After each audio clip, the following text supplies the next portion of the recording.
Kasaysayan sa mga liham kay Tiaderi.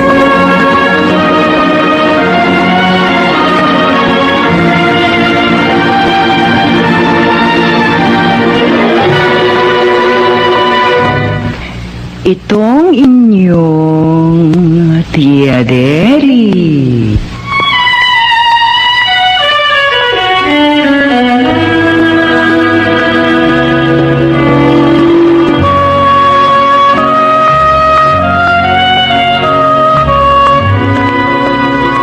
Kumusta, mga ginigiliw kong tagapakinig?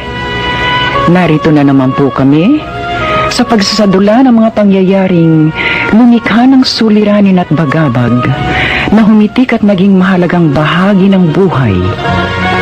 Mataos naming layo ni magdulot na ikagagaan, kundi man tuloy ang ikapapawi ng hapdi at kirot, ng pagdurusa o agam-agam. Sa huli, ako po'y mag-uukol ng maikling panukala o kuro-kuro na sana'y makasiya sa may-ari ng salaysay, makaaliw sa marami, at kapulutan ng aral ng ibang ang isip ay hinilam ng nanghinang kalooban at nagkulang ng tiwala sa sariling kakayahang bathi ng pagsubok ng kapalaran. Ito po ang kasaysayan sa mga liham sa inyong Tiaderi.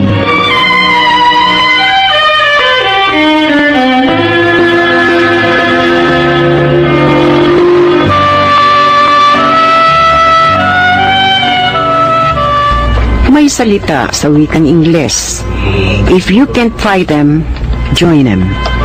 Kung hindi kayang kalabanin, kaibiganin. Madaling sabihin, subalit mahirap gawin.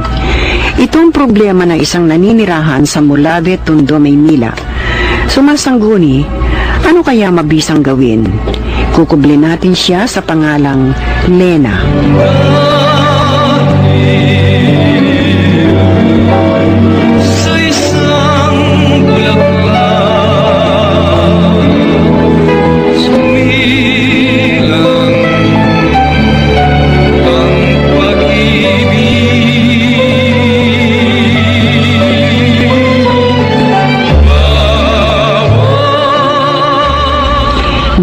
Tiaderi, 4 na po ang aking anak. Masasabing walang problema sa asawa sapagkat napakabait at mapagmahal ang asawa kong si Bobby. Malaki ang bahay ng mga biyanang ko, kaya ang bahay na yon ay hinati sa 2 magkapatid. Wala naman ako naging problema noon sa mag-asawang Anton at Sonia. Hindi nagkaanak sina Kuya Anton at Ate Sonia, kaya sila'y umampon. Sa kanilang ampon nagsimula ang problema ko. Ang bulaklak ko sa... Sinong pabigtar sa bulaklak na tanim kong rosas? Ma, si April po. Ano? Opo, nakita ko po siya kanina.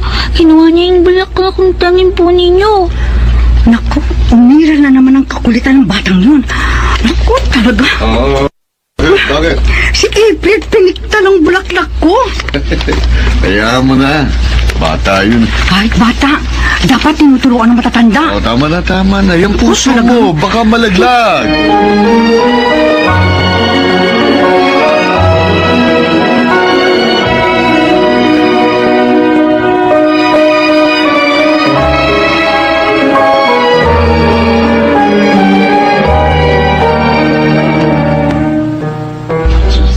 Ate Sonia, ang anak mo may ginawang kalokohan.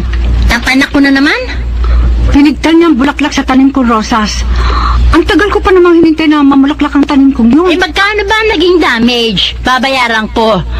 Ha? Hayaan mo! Papalitan ko na lang mga halaman mo. Mas maganda at mas mahal. Mura lamang ang bili ko roon. Walang kasi yun eh. Kaya nga lamang, halos 2 taong kong inalagaan yung bago na mulaklak. Kaya nga, babayaran ko eh.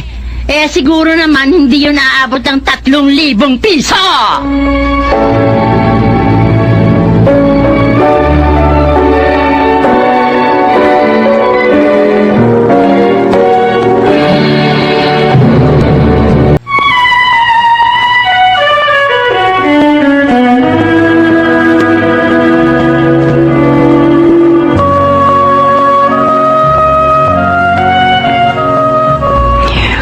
kontintidora si Sonia sa kanyang anak-anakan. Lagi itong kumakampi kaya lumaki ang ulo ng bata. Maging sa paaralan, naging sakit ito ng ulo ng kanyang mga guro.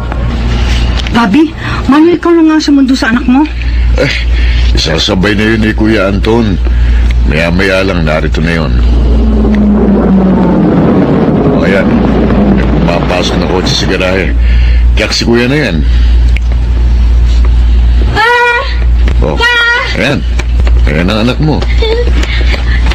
Ano po? Oh, May. O bakit ngayon lang kayo? Oo nga. Eh, kasi po si April nadala sa principal's office. Ha? Bakit? Sinaksak po kasi niya ng ballpen yung classmate niya. Ha? Nagkaroon po ng sugat. Dinala sila dun sa principal's office. Ganun? Teka, tama na yung chismis. Tiyak, gutom ng anak mo. Pakainin mo na.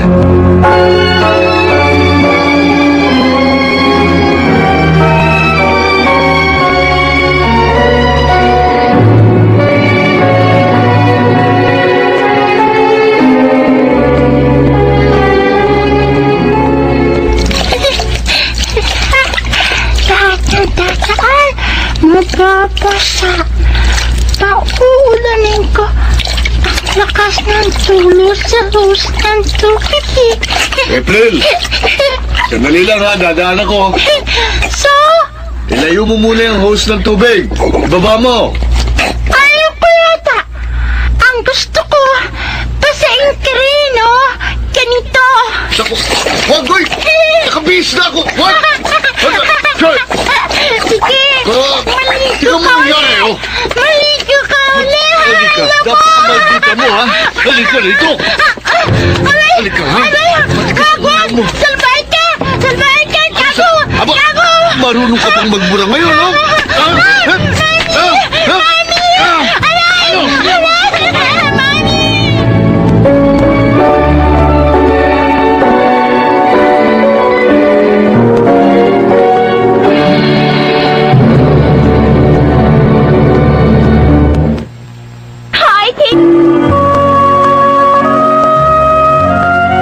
Ang pagkasampal na yon ni Bobby sa anak-anakan ng nakatatandang kapatid umabot sa barangay.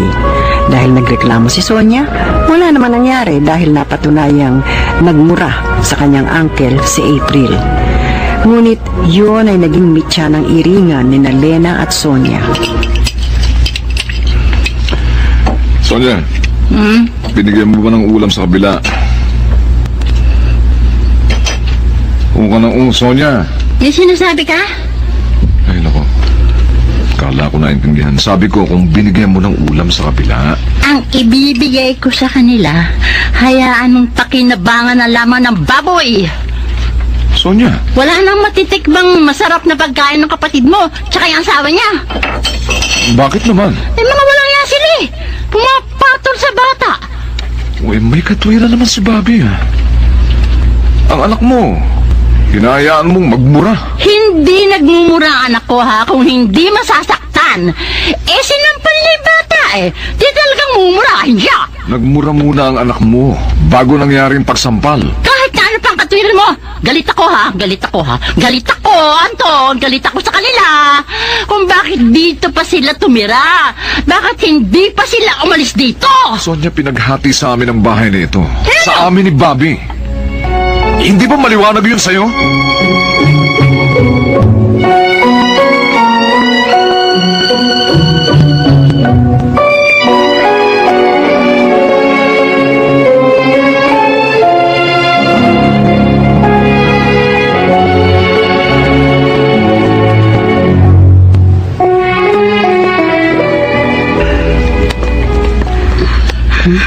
Kung bakit naman nasa labas ang pilas kong masungit. Ay, babatiin ko na lamang siya. Kasubuan niya. Madadaanan ko.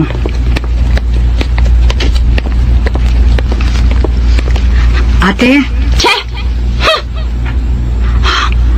Oh, Diyos ko. Dagdagan mo pong pasensya ko. Dagdagan mo po.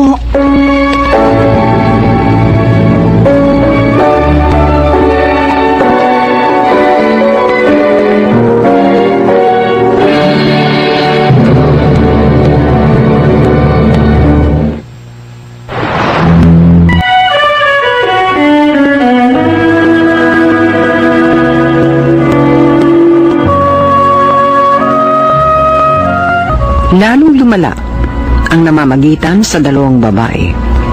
Mataas si Sonia at kahit mismo si Lena na ang bumabate, binabaliwala ito ni Sonia.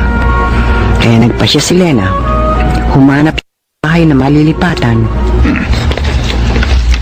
Bakit naman gusto mo umalis sa bahay na yun? Bahay yun ang biyanan mo. Gusto ko po ng tahimik na buhay, Tata Baste. Mas gusto ko dito na medyo maliit kaysa sa bahay na yun na malaki nga. Lagi ko namang nakikitang nakasimangot ang bilas ko. Huwag mo intindihin. Pwede po bang hindi ko intindihin? Lena, Gusto ko na po dito. Dito sa paupahan ninyo, Tata Baste. Ayoko na doon. Lagi naman ako nag-aalala. Away lamang ng mga bata. Pinalalala ng bilas ko. kumakampi ba ang bayan mo? Hindi po, pero masyadong mabungang ang bilas ko eh. Baka po hindi makapagpigil si Bobby, mapatulan siya. Sila namang magkapatid na mag-aaway. Mabuti na yung umiiwas na lamang sa gulo.